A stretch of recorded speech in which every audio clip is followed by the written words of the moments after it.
Bismillah, alhamdulillah, salatu wassalamu ala rasulillah. So the next hadith in this chapter, وعن عائشة رضي الله عنها قالت أمرت بريرة أن تعتد بثلاث حيض رواه ابن ماجه ورواته ثقات لكنه معلول. الحديث صحيح، قال الألباني إسناده صحيح. So this hadith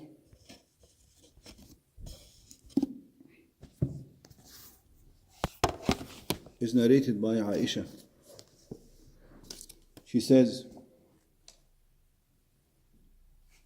where is it? Yeah. That Barira was ordered to wait till 3 menstrual periods of hers had passed before she could remarry. This hadith is reported by Ibn Majah and its narrators are reliable.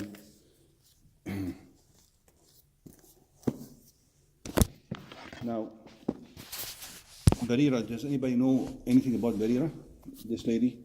Barira was at one point a slave girl. Yes? And Aisha freed her. She paid basically her people who owned her at the time. And as you know, at that time there were slaves. And Islam encouraged people to free slaves through many ways, such as atonement for sins and so on. And just to free them, there's a hadith in which Prophet ﷺ says, من أعتق رقبة أعتق الله بكل عضو منها عضوا منه من النار. Whoever frees a slave, Allah will free for every organ he has freed of that slave, a similar organ of his from the fire of hell. So in general, it was a great act of worship to free slaves. So Aisha did that for her. She was married. Barira was married to a man. His name is Mughith. Okay, but obviously she did not like Mughith. She did not love him. Now that she has become free, and Mughith was still a slave, the ruling was that she had the right whether to continue marriage or to basically divorce him or to cancel this marriage. Fasakh means annulment and cancellation of the actual marriage. Okay, the fasakh يعتبر fasakh. It's not actually a divorce. It is annulment of. It is not a divorce and it's not khula. Okay, different things. There's divorce and there's khula, and this is fasakh, means cancellation of the marriage as if it was not there. Okay.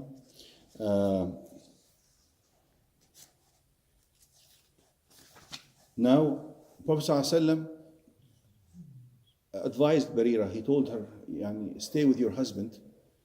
And then she asked the Prophet ﷺ, he says, is this like an order or a command from you?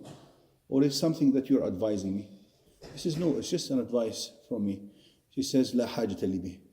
He says, I don't want him. so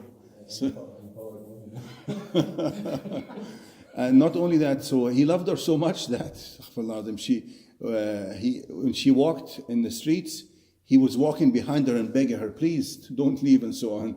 Even the Prophet ﷺ felt sorry for him. That's why he went to talk to her.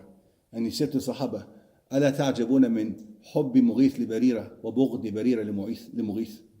He says, aren't you amazed at how much he loves her and how much she hates him? So this shows that whenever there is fasakh, annulment of the marriage. Now, annulment of the marriage can happen in other situations, such as when somebody marries somebody and then discovers some kind of defect that will prevent a normal relationship. Okay? Such as they get married and then the woman finds that he has severe erectile dysfunction, they cannot have sex, or she finds that he has some kind of sexually transmitted disease, or the opposite. Okay? They can, whoever finds this can cancel the marriage, No treatment and medication. That's a doctor's business. I'm talking about the Sharia right now. you want business in the pharmacy or what? Yes, we can.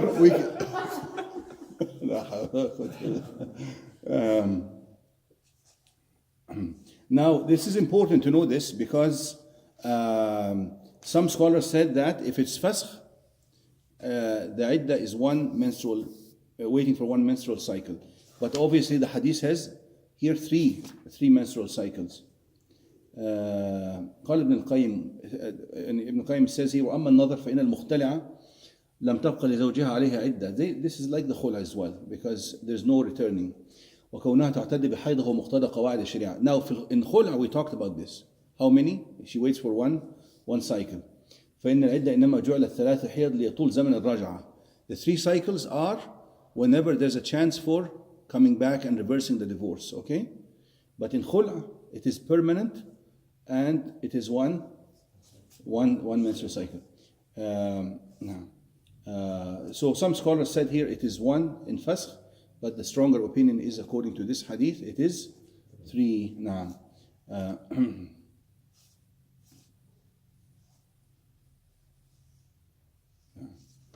So it is 3. Do you guys remember if it is 3 talaq, how many cycles? I believe it was 1, but you guys remember? Yeah, after the third, there's just one. There's just 1. We have to review that again. Because we have to know when it is just 1 menstrual cycle and khula for sure. But even in khula, like for instance, in Egypt, the Egyptian law is that it is 3 as well, even for khula. So different madahib have different opinions on this matter, okay? But if you're in doubt, make it 3, okay? There's no problem. Seriously. And there's no harm to be on to be on the safe side. يجوز الخلع إذا كانت المرأة حامل؟ تخلع زوجها؟ زي يقول كانت حامل.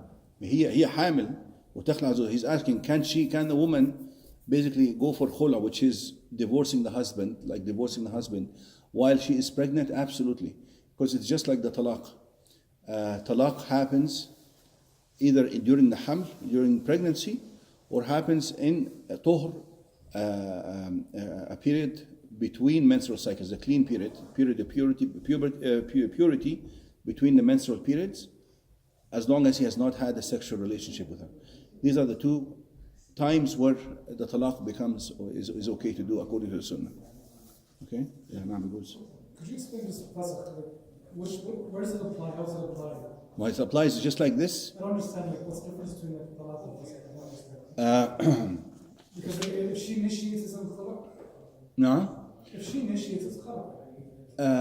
So where does pasuk come out? Yeah, no. First, I think it relates on what rights. For instance, if the husband divorces a woman, he is responsible for nafaqa afterwards. If he divorces her, but if he found that this marriage cannot continue because there's a defect, then he has no. He doesn't have to do the nafaqa anymore. He doesn't have to do nafaqa because basically the actual marriage contract was defective in the first place. You follow? So that is one of the differences. The differences are subtle, yani. Obviously the iddah is the same here. But I know in fasq, for instance, he doesn't have to do nafaqat al-mut'a, for instance. He doesn't have to support her financially during the waiting period afterwards. You follow? Yeah. الخلع كمان ما عليه الخلع كذلك معلوش. Again, and the khula also doesn't have to. Actually, the opposite. She has to pay him back. In khula, she has to pay him back what he has spent, the dowry.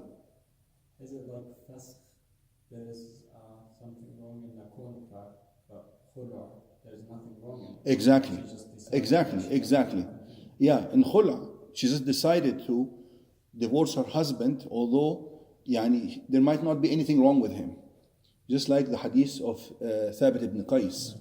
We read about him. He was one of the best Sahaba, and he was one of the Mubashirin bil Jannah. And she said, I have no problem with his deen, his religious conduct, or his moral conduct. But still, she said that, physically she did not like him. Okay, so she wanted to do the khula.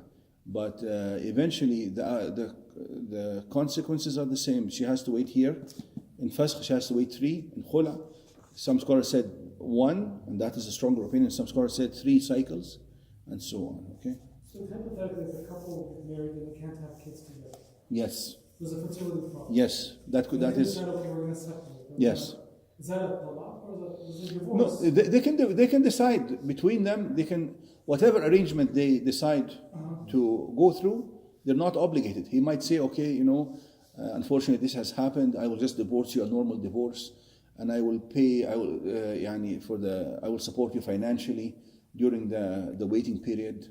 اسمها نفقة المتعة. That is fine. That's because that is something that came up later on. There was no deception. There was no deception. But in fasakh, if there is a defect that one of the spouses hid from the other and they discovered it, then they have the right to annul the marriage and cancel it as if it never took place. Okay?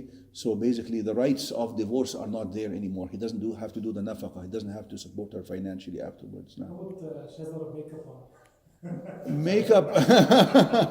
No, that's that's a problem that most women have nowadays, and we have to work with them to and and advise them on it and be patient. But what do I say? Does he have the right Islamically to divorce? He has the right to divorce for that. طب هل يجوز زوجين انه مثلا يعلنوا الطلاق امام الملك وهن ما تطلقوا فعليا؟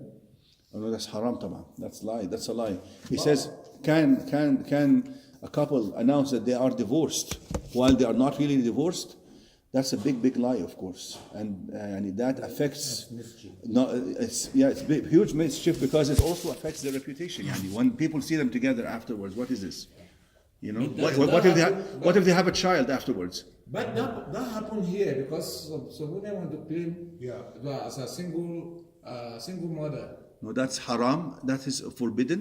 Forbidden because it's a lie, it's mischief, and it is أكل أموال الناس بالباطل. It is also acquiring money through unlawful ways. The money is haram as well.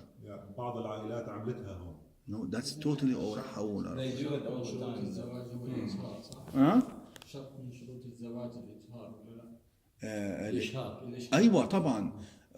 هو بيتكلم. He's saying here that they already were married, and then now they claim they have divorced. فاهمني؟ طبعا في ابتداء الزواج مطلوب الإشهار. When you start the marriage, you have to have the witnesses and you have to tell the people.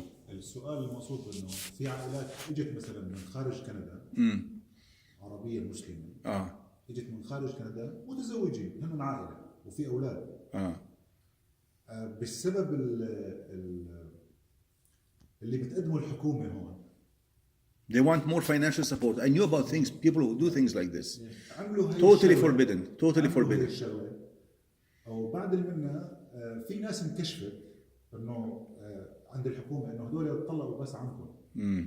ف مشوا مثل الكنديين انه هذا بوي فريند. لا حول ولا قوة. That's a big problem, like, because also the divorce happens. If somebody goes and writes in a paper that I have divorced my wife, if he does that, she's actually divorced. Automatically by him writing that or saying that. Okay? هو واحد من اللي لا هزل فيها. أيوة طبعا. He is divorced even regardless of his intention. She is divorced regardless. And if this was like the third divorce for them, there's no coming back. And it's a big problem. From every aspect, it's forbidden. It leads to so much complications.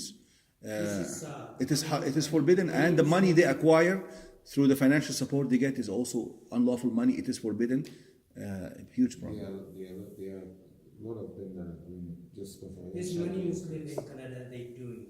And that's what he said. Yeah, but it is wrong, and it gives also a bad impression, reputation to whole Muslims and Islam as well, that we are dishonest people. That's a big problem, man. Never should somebody. One guy, he catch one lady. Yeah. She's hiding married. She say we divorce. Then she got from government money. Then she went someplace. He want to shake her. I don't shake you because it's not allowed for Muslim. What about you lying? You hiding your marriage?